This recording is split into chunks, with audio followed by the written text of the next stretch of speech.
Capítulo 9. Molly, Zack, Ian e eu observamos em silêncio, enquanto o comandante estende o mapa sobre a nossa mesa, à nossa frente. Estamos no seu escritório, no movimentado prédio principal, onde ele decidiu nos deixar ficar há tantos meses. Agora, aqui está ele, ajudando-me a partir. O mapa parece incrivelmente antigo. As pessoas pararam de fazer mapas físicos porque a tecnologia superou a necessidade deles, e a maioria dos que ainda existem foram roubados nos museus do início do século XXI. Não tenho dúvida de que esse mapa é uma relíquia antiga, histórica, roubada em um ataque há anos. Não há como saber com certeza se os caminhos representados neles ainda estão lá, ou se haverá assentamentos adicionais no caminho que não estão marcados, lugares onde as pessoas desagradáveis possam habitar. O General Rice se inclina e toca um ponto no mapa. Nós estamos aqui, diz ela. Em seguida, passa o dedo pelo mapa até chegar no Houston, Texas. E esse daí é o de onde o sinal veio. Franzo a testa e me inclina para a frente, observando o mapa mais de perto sobre a luz amarela e suja. Parece uma distância tão enorme a ser percorrida. O pensamento é desanimador. Eu recomendo que você siga pelos cursos da água sempre que possível. Ela continua. Será mais seguro, mais rápido e exigirá menos combustível. Mantenha-se longe das costas de água. Pegue o rio Lawrence e siga a oeste o máximo que puder. Eu tinha planejado ir pela mesma rota de onde eu vim, viajando ao longo do Hudson até Nova York. Parecia-me lógico refazer meus passos, pisar num terreno conhecido, pelo menos na parte inicial da viagem. Mas olhar o mapa me faz perceber que o meu plano é arriscado demais. Nova York está repleta de traficantes de escravos e é o local da Arena 1. Ela tem razão. Atravessar por terra seria incrivelmente perigoso. Mantenhamos nos cursos d'água e seguimos o rio o máximo possível. Podemos evitar muitas principais das estradas e cidades. Mas há algum problema, digo. Eu não tenho um barco. E o comandante é quem responde. Nós lhe daremos um barco, Brooke, ele diz. Quase como se não fosse nada. Minha boca se abre com a notícia. Quase não consigo acreditar. Molly e Zack também estão com os olhos muito abertos, incrédulos. Meu primeiro instinto é perguntar por quê. Por que ele escolheria me ajudar oferecendo um veículo tão precioso quanto um barco? Mas decido não perguntar. A General Rice toca o mapa novamente. Aponta para o lugar em Ohio, às margens do rio. Se você sobreviver até lá, ela acrescenta, a água pode levar até Toledo.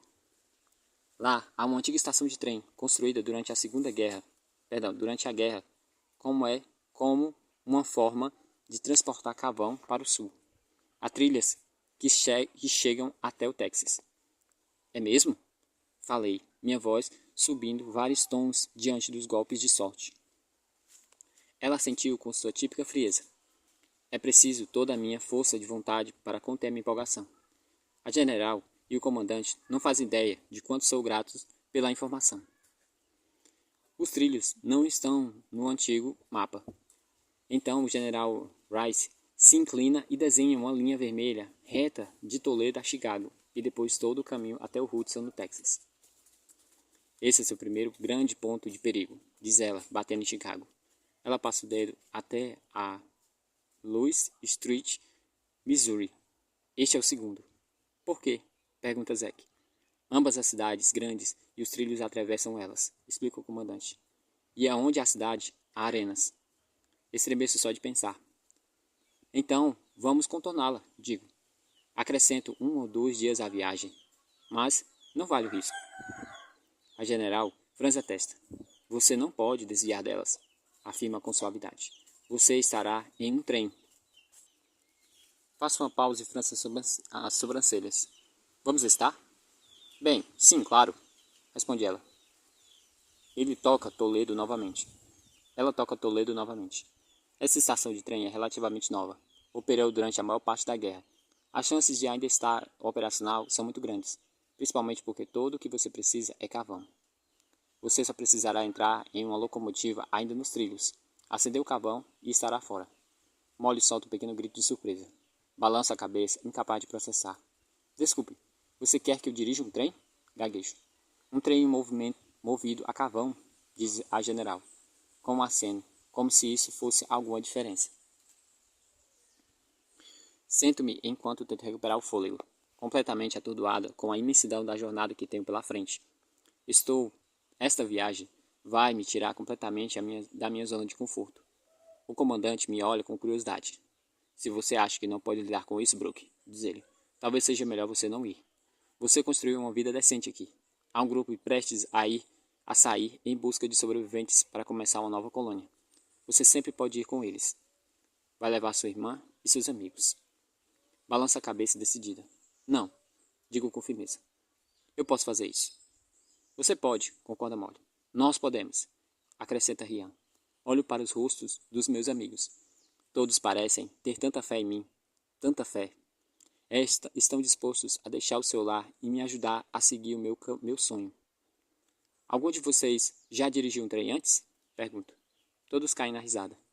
Meus braços doem quando arrasto os últimos suprimentos de dentro dos veleiros de 10 metros, fazendo-me balançar. Meus braços doem enquanto arrasto os últimos suprimentos para dentro do veleiro de 10 metros, fazendo-o balançar nas margens do rio. Temos uma enorme reserva de armas, bastante comida seca, como embutidos e vegetais em conserva, mudas de roupas e um kit médico, tendo tipóias, band-aids e antibióticos para emergência. Então me aproximo e começo a carregar os tambores de combustível de 30 galões, cientes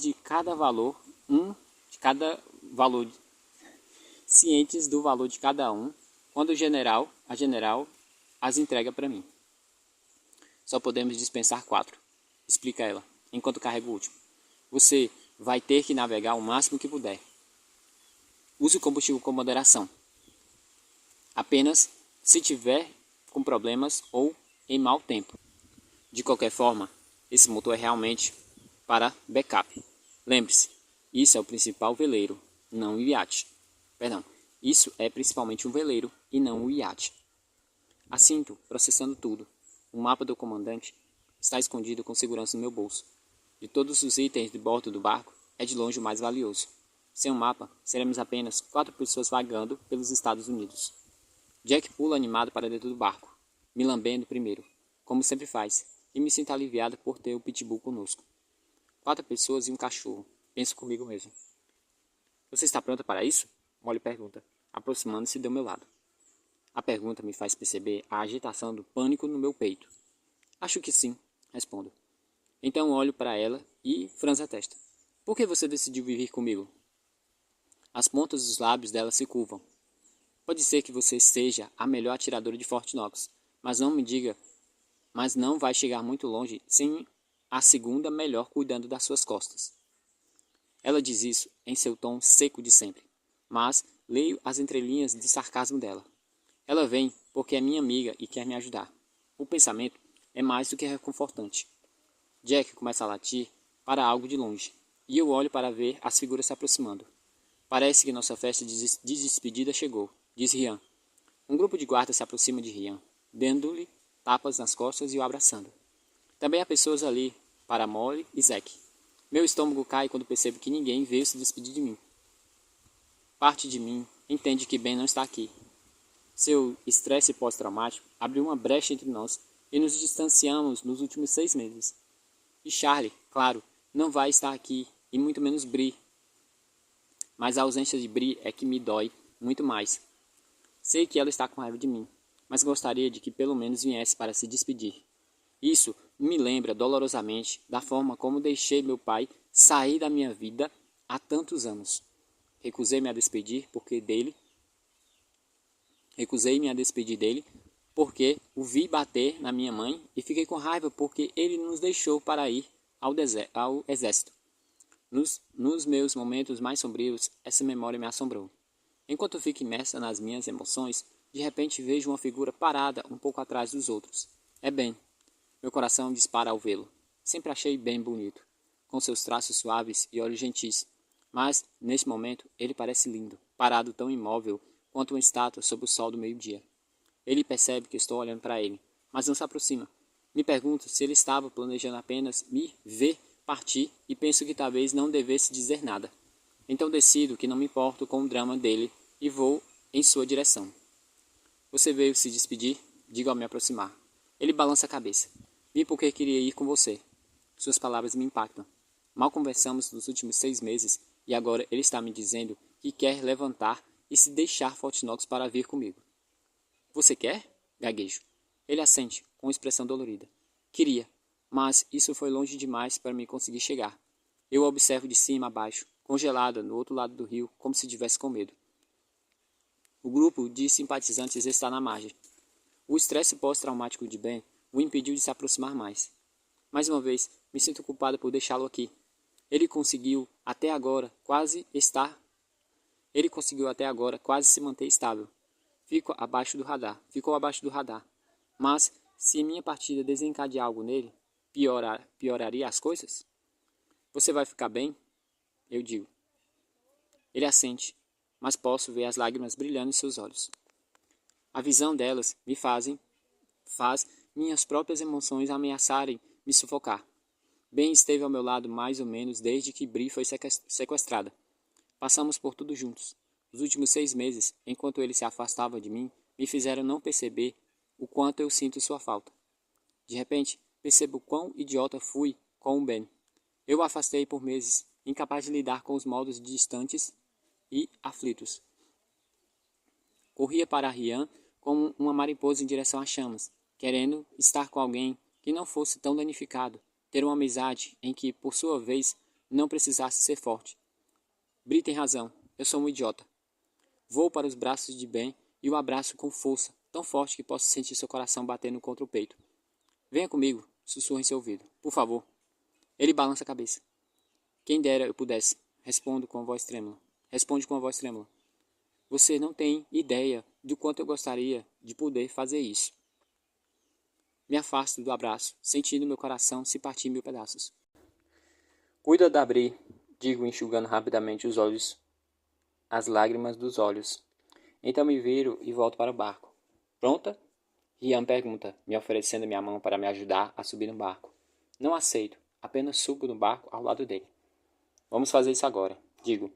Levanto-me as velas juntos. Levantamos as velas juntos.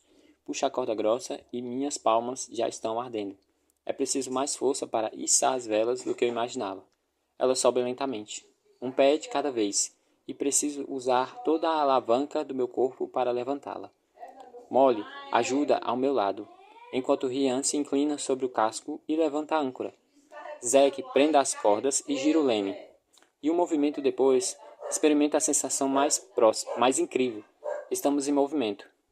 O vento leva nossa vela e, pé a pé, começamos a deixar a costa para trás, ganhando impulso. Olho para trás, dando um longo e último olhar. Me pergunto se algum dia verei esse lugar novamente. Meu coração dói pela despedida com Ben, por saber que nunca mais poderei voltar. Olha, Brooke, diz Molly. Vejo todas as pessoas reunidas na margem, em pé, nas bordas, acenando. Nós 4 acenamos de volta. Queria que meu pai pudesse me ver agora. Ficamos ali acenando uns para os outros, enquanto o barco se afasta cada vez mais. Depois, mais adiante, na costa, vemos outro grupo de pessoas. São os moradores da floresta. Eles acenam, aplaudem e torcem. Vejo que Tris está bem na frente, com o seu coelho gigante nos braços. Vê-lo me faz lembrar por que estou fazendo isso, para tornar o mundo mais seguro para todos. Acenamos de volta, sentimos-nos como superestrelas. Os sons dos vivas me fazem sorrir. É quando percebo que uma das pessoas não está acenando e nem sorrindo com os outros. É Bri. Ela está parada ao lado de Tris com Charlie, segurando seu braço com outro lado. Ela me olha em silêncio, com o queixo erguido. Deixa cair sua mão, que acenava. Conforme o barco passa, continuamos nos encarando, nossos olhares se cruzando. Observo a figura da minha irmã, mais nova, ficar cada vez menor à medida que a distância entre nós aumenta. Observo até ela não passar de uma mancha no horizonte. Meu coração se parte como nunca, enquanto sou tomada por ondas de dúvida e culpa. Então me viro e olho para o mar aberto, pronto para assumir o resto da minha vida, pronto para encontrar meu pai. Capítulo 10. Rian senta-se na polpa, pilotando o barco com Jack ao seu lado, as patas apoiadas na borda e a língua para fora. Inclino-me. Inclino-me, deixando o vento pegar meus cabelos, espalhando para trás. Está surpreendentemente ventoso e, por causa da velocidade, o vento é muito frio. Meu nariz arde e minhas bochechas estão congeladas. É bom estar em movimento, saber que minha jornada finalmente começou. Depois de todos esses meses pensando nesse momento, ele finalmente chegou. É especialmente bom estar na água, longe das cidades e da destruição. Aqui, você quase pode fingir que a guerra não aconteceu. A água brilha abaixo de nós enquanto atravessamos toda a velocidade. Deixe-me relaxar. Se não fizesse tanto frio, quase me sentiria tentado a tomar sol. Olha aquilo! Rian chama para cima do ombro. Assento-me e vemos para onde ele está apontando. Mais adiante, há muitas ilhas, pequenas salpicadas por água. Algumas são cobertas por árvores, com mini florestas flutuantes. Algumas estão ligadas por pontes, algumas agora, algumas estão ligadas por pontes, agora enferrujadas e caindo aos pedaços. Em outras, há casas grandes e imponentes, edifícios que começam a desmoronar na água. As pessoas moravam nelas? Perdão. As pessoas moravam nessas? Eu digo, surpresa. Zack segura o mapa e aponta para o rio Lourenço, pelo qual estamos navegando atualmente. Deve ser 1000 milhas, diz ele, tocando as manchas verdes que se estendem ao longo do rio. Observo maravilhada enquanto entramos e saímos das ilhas.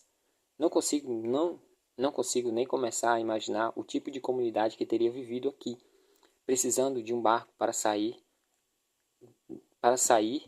à casa do vizinho, ou ao continente para ir à escola ou ao trabalho. As casas são muito luxuosas, o que me faz pensar que devem ter sido habitadas por gente rica. Passamos por uma casa que teria sido uma mansão em seu auge. Está coberta por uma era que estrangula todas as paredes, transformando-a em algo saindo de um conto de fadas infantil. Por um momento, me pergunto como seria se todos parássemos e nos mudássemos para uma dessas mansões, vivendo nossos dias aqui, em uma opulência desmoronada. Me pergunto se algo dentro ainda está intacto. Candelabros, lareiras de mármore, tapetes valiosos, antiguidades? Tudo isso, se não foi saqueado, certamente já estará arruinado. Estaremos vivendo no esqueleto de uma mansão, sem aquecimento, comida ou água encanada. Balança a cabeça. É um milagre da opulência, um sonho de outra época. É que, é que, perdão, é aqui que os outros deveriam trazer os sobreviventes, diz Molly rindo. Pode imaginar? Lembro-me do momento em que fomos resgatados no rio Hudson. Depois de nossa experiência terrível, encontrar Fort Knox era como entrar no paraíso.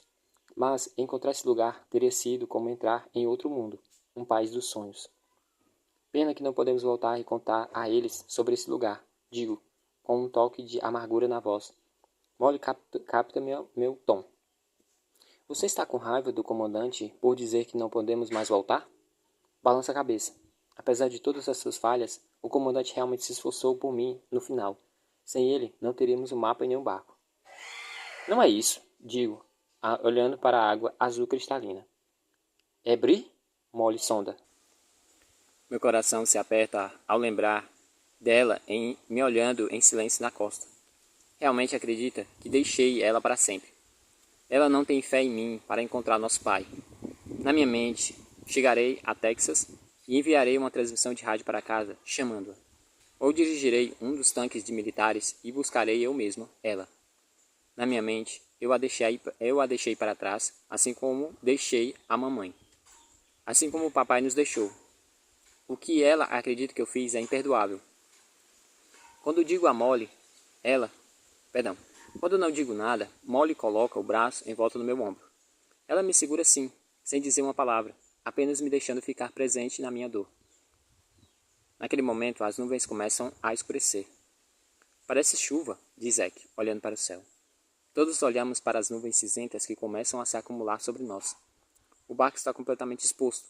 Dependendo do quão forte for a tempestade, podemos ficar encharcados até os ossos se continuássemos. Mas não quero ter que parar tão cedo depois de ter partido. Por que não paramos ali? Molly diz, apontando na frente, onde há um castelo incrível em uma das ilhas cobertas de árvores. Minha boca se abre. É lindo, falei. Ian, no leme do barco, olha para mim e ergue uma sobrancelha. Bem, hora de fazer turismo? Naquele momento, a chuva começa a cair. A chuva é fria e forte que nos golpeia. Pare, digo. Vamos nos abrigar no castelo. Molly puxa a corda para o lado e todos nós agachamos quando viramos e a retranca balança quando Rian nos direciona para a pequena ilha onde abriga o castelo. Ele nos conduz habilmente até a parada ao lado do cais. Jack é o primeiro a sair do barco. Pula e corre para o chão firme e late de emoção. Ele faz xixi e sai correndo em direção ao castelo, absorvendo todos os novos cheiros da grama, lama e pedra. Molly e eu saltamos enquanto Zack amarra o barco. Assim que ele termina, Rian o segue e nós 4 corremos para o castelo. Estamos encharcados quando entramos. O castelo já viu dias melhores e partes do teto desabaram. A água goteja e se acumula no meio do grande piso de mármore. Há uma escada em caracol que sobe, um piano quebrado em um canto do saguão e um relógio de parede que não funciona mais. Mofo preto mancha as paredes e há um cheiro forte dele. Até aqui, a fantasia da opulência acontece. Onde está Jack? Ian pergunta, olhando para através da penumbra. Ele foi por ali, diz Zack, apontando para um dos corredores. Começamos a andar pelo corredor, nossos passos ecoando pelas placas de mármore. Jack, Ian chama. Onde está você, meu garoto? Há um som de latidos ao longe. Seguimos em direção ao som. Ei, digo enquanto andamos. O que é aquilo ali adiante? Todos olham, tentando enxergar através da escuridão. Parece algo brilhando ao longe, como se fosse uma espécie de fonte de luz, mas é amarelo demais para ser luz do dia. Parece mais uma chama.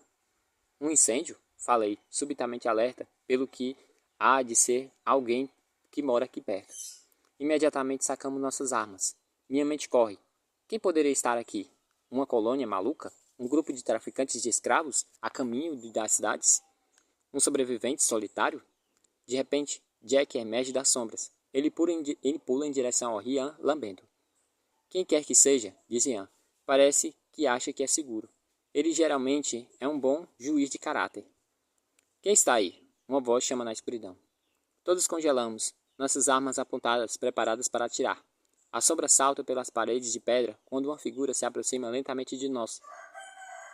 Conforme ela se aproxima, vejo que é um jovem hispânico, de cerca de 15 anos. Ele é magro, com o rosto de criança. Não se aproxime mais, grito, apontando a minha arma para a frente para enfatizar. O garoto ergue as mãos. Essa não é a maneira muito educada de tratar o seu anfitrião, diz ele. Vocês estão na minha casa, afinal. Meus olhos se desviam para a direita e encontram com os de Molly. Ela está com expressão desconcertada. Você mora nesse castelo? Digo ao garoto. Sozinho? Totalmente sozinho, responde o garoto. Vocês são as primeiras pessoas que eu vejo em 4 anos.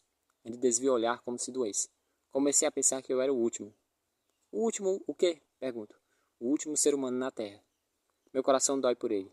Ter passado todos esses anos pensando que era o último que restava. É um pensamento incrível demais para suportar. Abaixo minha arma e falo. Sou Brooke, digo estendendo a mão para apertar a mão dele. Ele olha cauteloso, sem saber se pode confiar na garota que momentos antes estava apontando uma arma para o seu rosto. Por fim, ele aperta a minha mão. Emanuel, diz ele. Ele olha para os outros, cujas armas ainda estão apontadas para ele. O resto do grupo segue minha liderança e abaixa as armas. Vocês têm alguma comida aí? Pergunta, olhando para minha mochila. Sim. E você tem fogo para que podemos assar? Respondo. Ele assentiu. Por aqui. Nós o seguimos pelo corredor e entramos em um grande salão que se assemelha a um salão de baile. O cheiro de mofo é ainda pior. Há uma grande lareira de mármore em uma das paredes, com um dos pequenos fogos queimando no centro. Como todos nos apressamos e começamos a nos aquecer. Percebo que Emanuel está olhando para minha mochila. Sirva-se à vontade, digo, sabendo que há rações suficientes no barco para durar semanas. Ele abre a bolsa e pega algumas tiras de carne seca e depois começa a devorá-las. Vê-lo se empanturrar, me lembro a fome que um dia era constante na minha vida nas montanhas. Graças à alimentação regular em Fort Knox, eu podia esquecer de como era passar fome.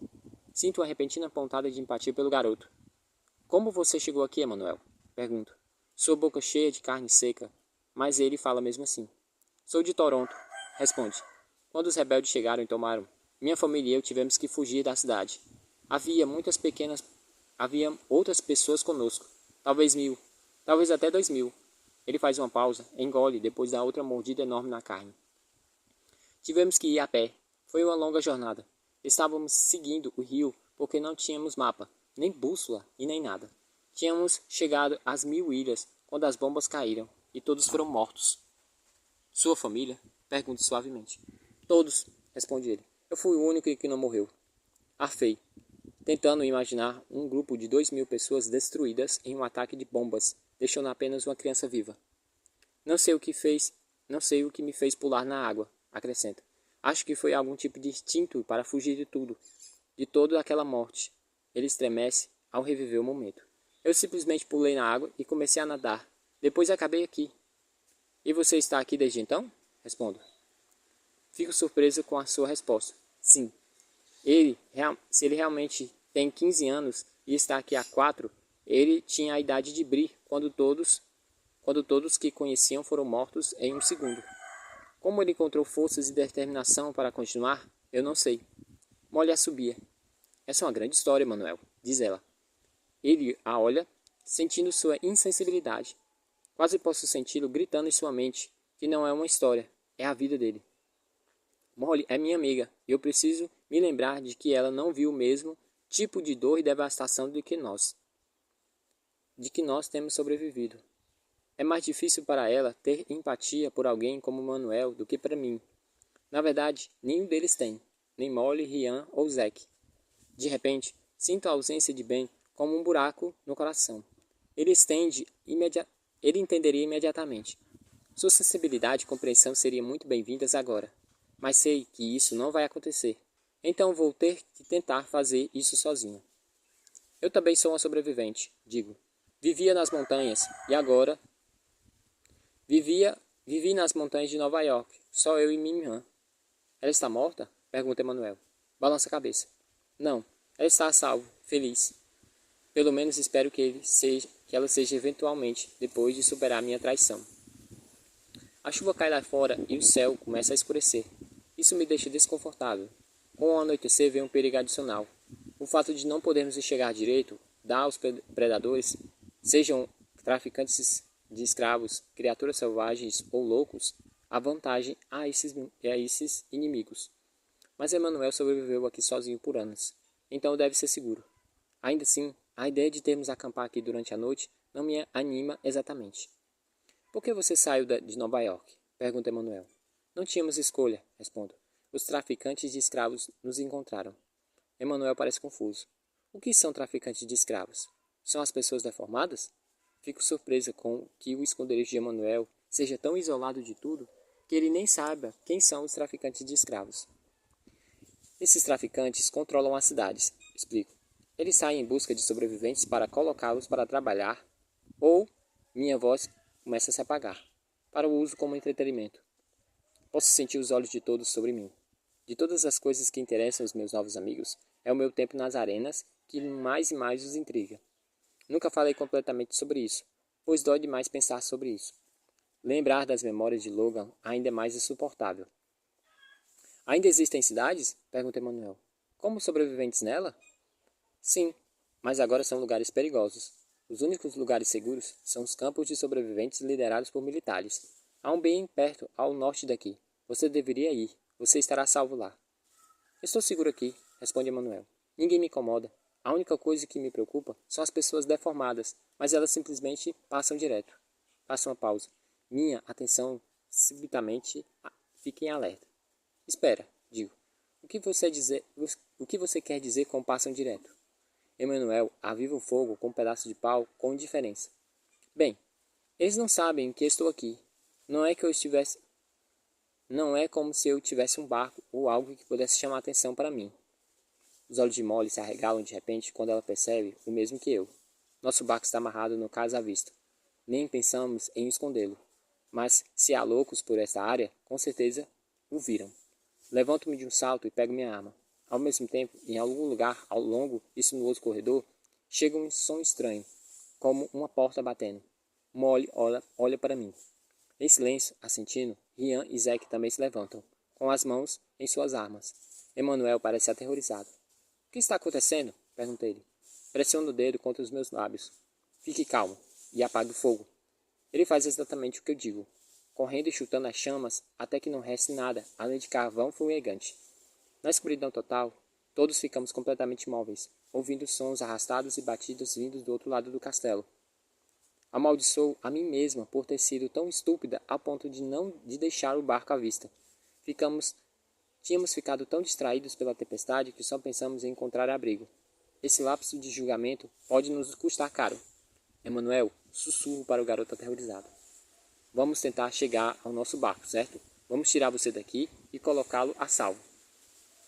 Estou pensando na nova colônia de sobreviventes de Nicolau e os moradores da floresta. Podemos enviar Manuel nessa direção. Provavelmente levaria pouco mais de um dia a pé. Mas Emanuel balança a cabeça. Não quero deixar esse castelo, diz ele teimosamente. Esta é minha casa agora. Não por muito tempo, respondo. Escute, você ouviu isso? São passos. Há pessoas aqui. Pessoas que querem te machucar. Ele franze a testa subitamente irritado. Você as trouxe para cá? Me acusa. Não há nada que eu possa dizer ao contrário para refutá-lo. Ele tem razão. E é por isso que vou fazer de tudo para mantê-lo a salvo. Respondo com severidade. Sinto alguém se mover ao meu lado na escuridão. Mesmo sem poder ver, sei que é Rian. Vou mandar Jack na minha frente, sussurra ele. Podemos seguir a rota dele. Boa ideia, respondo. Quando consigo distinguir o pelo branco de Jack, enquanto ele trota em silêncio pelo grande salão de baile e sai para o corredor, sussurra. Vamos! Rastejamos em silêncio pela sala, colocando toda a nossa fé em Jack como se fosse um cão-guia para os cegos. Chegamos ao corredor e percorremos, com as costas encostadas nas úmidas paredes de pedra. Depois de alguns minutos tensos, saímos para a cama principal com o piano, escada e o relógio da parede. Um feixe de luz lunar fraca entra pelo buraco do teto. Jack está apenas a 50 passos da porta aberta quando para. Sua cabeça se levanta, captando um som que nenhum de nós conseguimos ouvir. Então ele começa a latir estridentemente, como se nos indicasse para corrermos e irmos embora. Sem hesitar um segundo, corremos para frente, indo direto para a porta. Ao mesmo tempo, sombras saem do corredor. São loucos, pelo menos 10 deles. Eles correm em nossa direção, seus rostos derretidos, suas mãos deformadas e estendidas para nós. Estou pronta para eles. Começo a atirar antes que alguém tenha a chance de sacar sua arma. Meu primeiro tiro é tão preciso que passa raspando o rosto de Rian antes de acertar o alvo. Emanuel grita e congela no ato. Não tenho escolha a não ser agarrá-lo e começar a arrastá-lo, ficando incapaz de atirar com a minha arma. Só rezo para que os outros 3 possam me cobrir. Rian, Zack e Molly atiram desesperadamente nos loucos, mas nenhuma das balas encostam no alvo. Eles estão em pânico demais. Finalmente, Molly se recupera e começa a matar um dos loucos a tiro. Ele cai diretamente no meu caminho e no de Emanuel. Emanuel tropeça no cadáver e escorrega pelo chão de mármore escorregadio, direto para outro louco. O homem deformado o pega nos seus braços, pronto para levá-lo embora. Mas de jeito nenhum vou deixar que isso aconteça. Tudo isso é minha culpa. Emanuel estava seguro antes de aparecermos. Não vou deixá-lo morrer por minha causa. Aponto minha arma para cima e atiro no louco bem no rosto. O sangue explode por toda a parte, e o louco cai morto no chão, soltando Emanuel, que desaba tremendo, olhando para o lugar onde costumava ser o rosto do louco. Levante! Grito para ele. Se mexa! Ele se levanta e corre para onde Jack está latindo, perto da porta, pronto para levar o garoto para um lugar seguro. Com Emanuel a salvo no caminho, giro e direciono minha arma para as sombras, para as figuras que se movem rapidamente nelas. As armas de Molly disparam outra bala, acertando um louco no peito. Ela atira mais 2 vezes e ele finalmente cai. Rian e Zack atiram em outro louco e ele cai de joelhos antes de cair de cara no mármore com os braços abertos para os lados. Giro minha arma para o último pé e atiro. Minha bala acerta ele bem entre os olhos. Ele faz uma pausa momentânea antes de cair no chão. Ofegantes, respingando de sangue, olhamos ao redor do grupo caído de loucos. 10 deles jazem mortos no chão. Isso foi perto demais para um confronto, mas conseguimos. Nós matamos todos.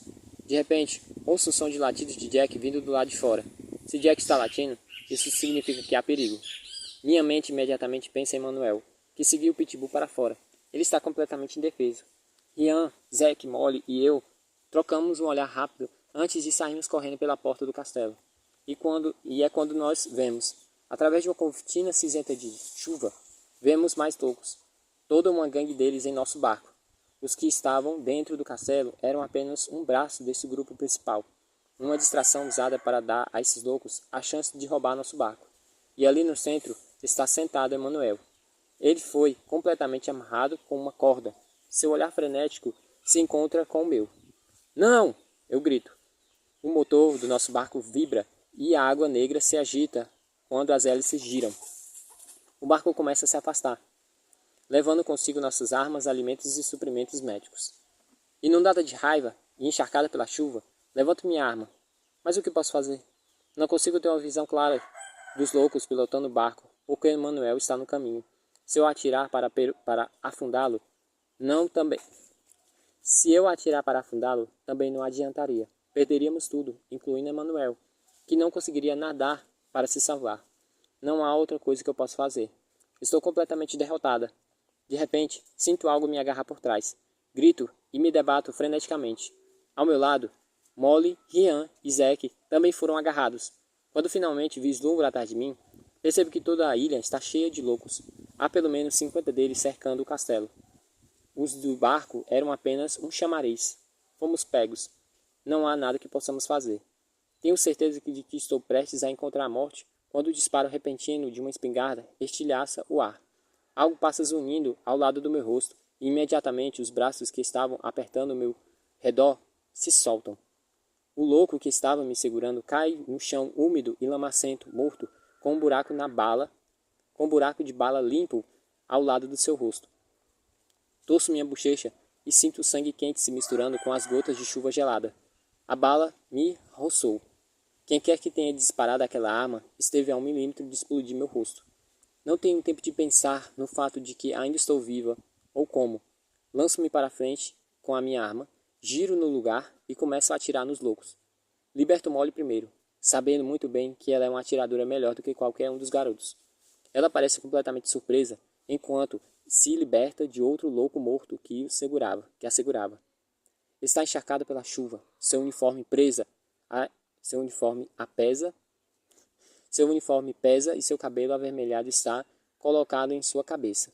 Salve, Emanuel! Grito a ela. Ela assente e atravessa os charcos de lama enquanto corre para o cais, onde o pequeno barco está desaparecendo rapidamente da água. E só então percebo que parece ser outro barco. Aquele que vem em nossa direção contendo 3 silhuetas, uma das quais segura uma arma. Pelo canto do olho, tenho tempo de ver a silhueta da figura de esperar sua arma. Mais uma vez a bala passa raspando em mim. Por um segundo me pergunto se eu era o alvo pretendido.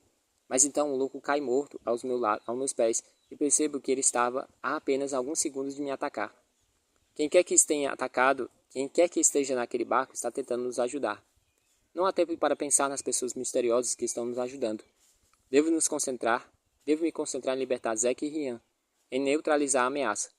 Me viro e vejo que Jack está atacando o louco que segura Rian, triturando suas mandíbulas. O louco tenta chutá-lo, mas é inútil, e finalmente solta Rian e ele cai na lama. Rian, agora livre, pega sua arma e dispara um tiro vingativo direto na cabeça do homem. Quando ele olha para mim, seu maxilar está firmemente cerrado. Sua expressão em seu rosto me dá arrepios muito mais do que a chuva torrencial que me encharcava, e um olhar assassino. Como impulsionado pela vingança, Rian agarra sua arma e começa a atirar rajadas após rajadas nos loucos. Eles começam a cair no chão, encharcados pela chuva, caindo de cara na lama e morrendo mortes indignas. Meu coração bate forte quando atiro também, e mato o louco que segura Zack. Agora, nós somos 3 na ilha atirando nos loucos. Mas um misterioso estranho do barco se aproxima. Os loucos começam a cair rapidamente.